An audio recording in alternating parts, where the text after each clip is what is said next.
തൃശൂർ പുതുക്കാട് ടച്ചിങ്സിനെ ചൊല്ലിയുള്ള തർക്കത്തെ തുടർന്ന് ബാർ ജീവനക്കാരനെ കുത്തിക്കൊന്നു. കഴിഞ്ഞ ദിവസം രാത്രി 11:40 സംഭവം. എരുമപ്പെട്ടി നെല്ലുവായി സ്വദേശി 62 വയസ്സുള്ള ഹേമചന്ദ്രനാണ് കൊല്ലപ്പെട്ടത്.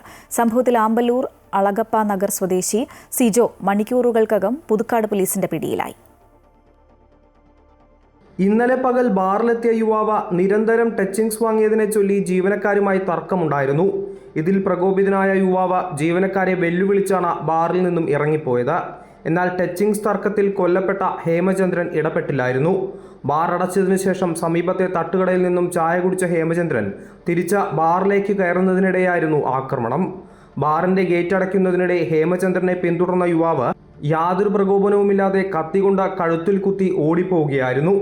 ഗുരുതരമായി പരിക്കേറ്റ ഹേമചന്ദ്രനെ പുതുക്കാട് താലൂക്ക് ആശുപത്രിയിലും പിന്നീട് തൃശൂരിലെ സ്വകാര്യ ആശുപത്രിയിലും പ്രവേശിപ്പിച്ചെങ്കിലും ജീവൻ രക്ഷിക്കാനായില്ല. സംഭവം നടന്ന മണിക്കൂറുകൾക്കകം പോലീസ് ഊർജിതാന്വേഷണം നടത്തിയാണ് പ്രതിയെ പിടികൂടിയത്. അമൃത ന്യൂസ്, തൃശൂർ.